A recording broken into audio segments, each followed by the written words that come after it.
press conference and their patience and understanding during this investigation. East Peoria detectives have put in an additional 110 hours of investigation and conducted approximately 12 additional individual interviews since we last spoke to you and asked for your assistance. The East Peoria Police Department, Tazewell County State's Attorney's Office, Illinois State Police, and Peoria County Coroner's Office are continuing an investigation into the death of 4-year-old Tate Thurman. On February 18, 2020, at 9:10 a.m., East Peoria Fire and paramedics were dispatched to a 4-year-old male in full cardiac arrest at 109 Jefferson Court. Approximately 2 minutes later, East Peoria rescue personnel requested police to respond to the scene. Police were advised that when rescue arrived, Tate was in critical condition and he was immediately taken to OSF Hospital.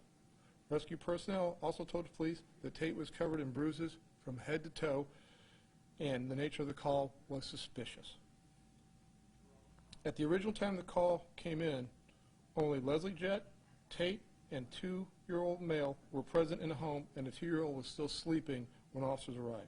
East Peoria detectives then responded to the scene and OSF Hospital.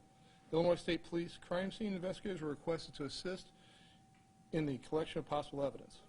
On February 26, East Peoria detectives executed a search warrant at 109 Jefferson in relation to this investigation.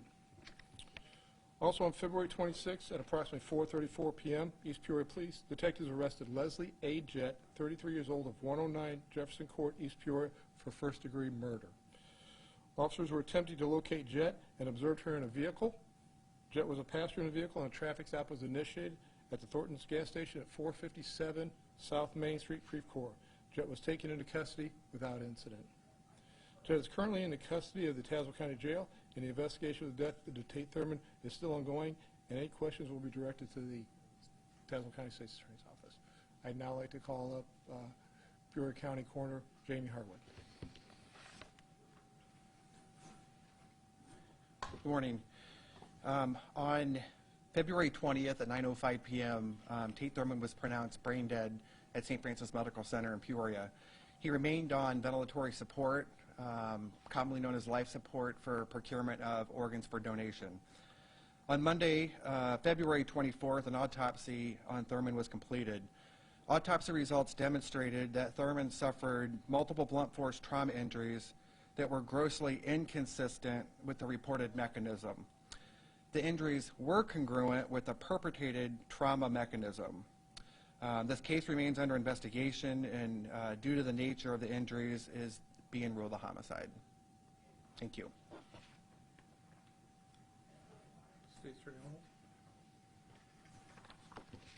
Okay, my part of the program is just about why we don't talk about cases and why we don't talk about investigations, and why, if I'm asked a question while we're doing an investigation, can you confirm that we're investigating subject A? And I'll say, I've never found it particularly helpful to alert the target of an investigation that we're conducting an investigation. During an investigation, our goal is to make sure that we can get the investigation completed without impeding it with unnecessary public information. And we only have control over what we have control over. I had a note here on my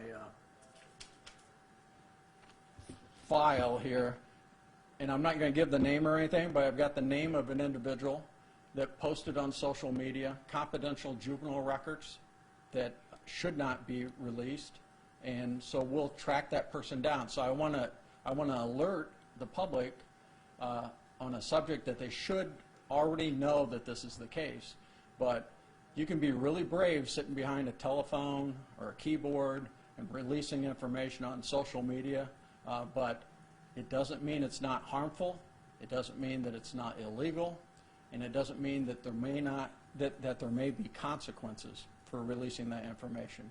We just simply can't have individuals out there releasing confidential juvenile information, particularly on a case like this. So for today, I don't want to talk about the case so much because really today, there's a funeral today for our victim. And really our thoughts should be with the family. Our thoughts should be with regard to Tate and with our community, because our community is a victim anytime a child is murdered. You know, some people will ask me, do you ever stay up? Cases keep you up at night? You know, I've never been kept up at night over a retail theft case. But a child murder, that gets my attention, that keeps me up at night. And we'll focus on that. And I know everybody in this room feels the same way. These are important cases. Today should be about healing, thoughts and prayers for family, community, but also to express our gratitude for what we have in our community, which we have some great resources, not only on this side of the river, but on the other side of the river, beginning with East Peoria Fire Department, Fire and Rescue, East Peoria Police Department, OSF, the medical professionals we have in this area. Everyone knows that we have great medical resources in this area. Pediatric Resource Center, which is very helpful in allowing us the expertise to successfully prosecute abuse cases. And make no mistake about it, this is an abuse case. This is a case where it was immediately apparent to Fire and Rescue that this case was not, as Ms. Jett described it, as a slip and fall. Far from it. I'm not going to talk about specifics. You've heard enough about the injuries. What our focus will be on now is within the next 48 hours, we will have formal charges filed in this case. There'll be an affidavit supporting those charges. Those will be the facts that we will release from our office, and we won't talk about it beyond that, because now our focus is going to be holding someone accountable for these injuries and for this death. So with that, I guess I'm finished. I'm not going to tell you what hour and what day formal charges will be filed. I don't mind the defendant, the accused, sitting in jail not knowing the answer to that question. So I believe that's therapeutic. And that's all I have. Actually, a question. How do rumors, and you mentioned issues of, rumors circulating and things being released that shouldn't be released. How do those impact your investigation or your case in this matter? Well, there's no limit to what the rumors can be when we're investigating a case and when we're prosecuting a case. Sometimes I just scratch my head, shake my head when I read these social media comments. And again, our job and our goal is not to feed social media. I don't know what we do about the problem we have with social media. And I wouldn't be like our president and say, there's the fake news here. Because this is the real news that's in this room right now. This is the real media that's covering real issues and real facts. What I am concerned about, and what you mentioned, is the damage that can be done by social media. That's the fake news. I'm thankful, and I should have thanked local media, because our local media is very cooperative. They understand why we can't release all the information that we have. And you have been very responsive, very patient, and I would just ask our community to be just as patient. You'll hear all the details of this case as it comes out through trial, but not beforehand. The last thing I want to do is have prospective jurors that are upstanding members of our community that have a stake in the outcome of our community, that read the news and pay attention. I've had this happen before where you'll have a prospective juror stand up and say, no, I'm sorry, I can't be objective because I've considered all this information that has been out in the media, and then we lose a good juror. And we need good jurors. We just want fair, intelligent jurors that are interested in the outcome of this community. So that's why we try to we try to curtail the release of information so we can successfully prosecute a case.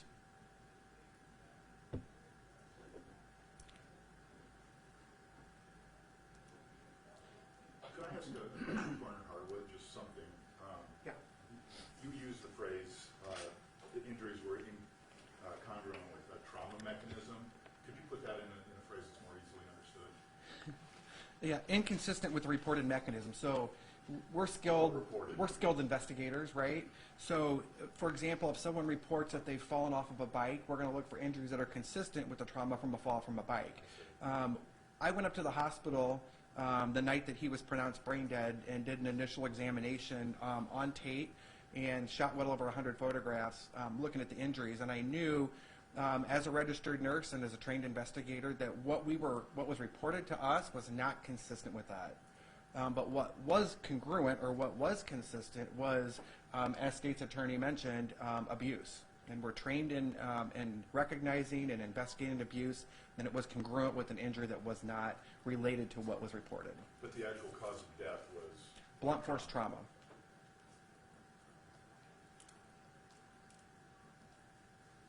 Chief Rogie, was she taken into custody without incident? Did she? Correct. The detectives were in the area looking to make the arrest. They observed her in a vehicle, at which point in time they then did a traffic stop initiated, and she was a passenger in a vehicle, and she was arrested without incident and transported to the Tazewell County Jail. Was there a reason you didn't just knock on the door and get her arrested at home? Once again, part of the thing is the detectives were out making the attempt to locate her, and this is when they did find her. So one of the things, as State Attorney almost pointed out, is we asked you last week for some assistance in this, and what I want to tell you is everything I saw coming from the media was very responsible, and we appreciate that fact because, as I said, that allowed our investigators to do those additional investigations and conversations with people. If there gets to be too much out there in the media, people will shut down on us, and we're just not able to do our job. So they did a great job. The men in the back of the room and everybody in the police department who was there, the initial officers on the scene, the detectives, everybody that's worked with them, they've been working extreme amounts of time because they want to make sure that they get the case right. But as I said, the one thing is we understand sometimes there's conflicting issues or things that we want to work, competing things for the media to get the information out there. And as I said, that's why we had that conversation with you. And as I said, I can't thank you more because of the cooperation that we were able to get from working with the media to allow us that extra time to get that investigation so we can make the arrest for Tate and the arrest of first-degree murder on the person accused. Tate was brought in on Monday to the hospital, and he was pronounced dead last Thursday. What goes on your part before the arrest? Obviously, people are thinking, why wasn't, some asking why wasn't she arrested sooner? So if you can give us some context on what happens between the moment of death and the arrest yesterday. Part of the thing is when we make our arrests, we have to make our arrests based on probable cause. We have to have the information. Working with that information that we obtained, we then worked with the state's attorney's office and reviewed the information we had to check to see, did we have enough? Did we need more? Do we have to continue that investigation? So it was one of those when a lot of people think they know what's going on, but until we can actually put enough information together so that we can obtain an indictment and arrest warrant for them, we have to continue that investigation. So we may think we know what goes on, but until we can actually have that information available to us to prove it. But we were in constant contact with the state's attorney's office doing case reviews. The detectives were there, phone calls, hundreds of phone calls were back and forth. So it was a constant discussion. Are we there? When are we going to do it? And then when we had an agreement between all the parties involved is when that decision is made to make that arrest. If we make that arrest too soon, it can jeopardize the case for the state's attorney's office, and that's something we don't want to do. So it was a collaborative effort between all the agencies involved as to when that arrest was going to occur. How are the officers and the detectives doing with this case where a murder in East Peoria doesn't happen often, and let alone a 4-year-old? You have fathers, you have mothers. Are you having counselors come in to help some of the officers that have handled this? One of the things we're going to look at is, you're right, you do not have the amount of violent crimes in East Peoria that you may have in other communities. And that is one of the things I want to say is I was extremely, extremely impressed with the work ethic and the amount of work and the effort that our detectives put in. It's not just our detectives. We had other patrol officers that were sitting on different scenes. So there was quite a few people within the East Peoria Police Department who put in a great deal of effort to accomplish what we were going for. And once again, is this a struggle? Absolutely. There's a difference of each case and how it affects them. So we will make sure that we do take care of our officers. Chief, you mentioned there was another 2-year-old child in the house sleeping, I believe you said. I think a lot of people would probably like to know, is that child in a safe place outside the home now? I'll let Right. One of the first things that we accomplished because of how quickly we were able to gather this information was that we petitioned the court, and we were able to safely place those 2 other children, take them out of the home, make sure they're in a safe environment. And I liked your question about being concerned about the officers that deal with these things, because don't think that there's not further trauma to other people that are not directly involved. But I guess if the community can help in any way for those officers and for those professionals, whether they're medical professionals, the coroner, the chief of police, whomever, the way you can help is if you see them, thank them, show your appreciation, maybe even give them a hug. Mayor Call, please. Thank you. Listen, thanks for the opportunity to get up here and speak. You know, it's a sad day when you have to stand in front of anybody and discuss the tragic death of a child. I would like to speak to what these gentlemen have already spoken to, which is, you know, in the court of public opinion, everyone has an opinion. In this day and age, we have this thing called social media, and I view it as more harmful than good in many occasions. I want to commend the detectives of the East Peoria Police Department. I'm going to stand before you and tell you they've given 8 days, 24/7, tirelessly working. You know, you asked about their emotional state. They removed their emotions at the time to get the job done. This is only the first step of this process. So people need to keep that in mind. I appreciate all the hard work everybody standing up here that is presenting this information to you has done behind the scenes, because this is truly a tragic case. You know, in the pursuit of justice, there's many things that go into that. And I just ask people to remain respectful. As the state's attorneys mentioned, you know, keep the family and friends of Tate in your prayers. Lift them up if you can. You know, there's many people, not just family and friends suffering, but others as well. But, I mean, there's still a job to do for many people. I want to commend the personnel from the East Peoria Fire Department. They initially took the call for service. They recognized immediately that it was more than what meets the eye. When you see these 911 calls come in, you only garner X amount of information, and it took them literally 2 minutes to recognize we got a problem. And they did the right thing and brought in the police department. So I commend, you know, all the members of the fire and the police department. They've done an outstanding job. There's still work to be done. Please just be respectful as we move forward of all the entities involved in this.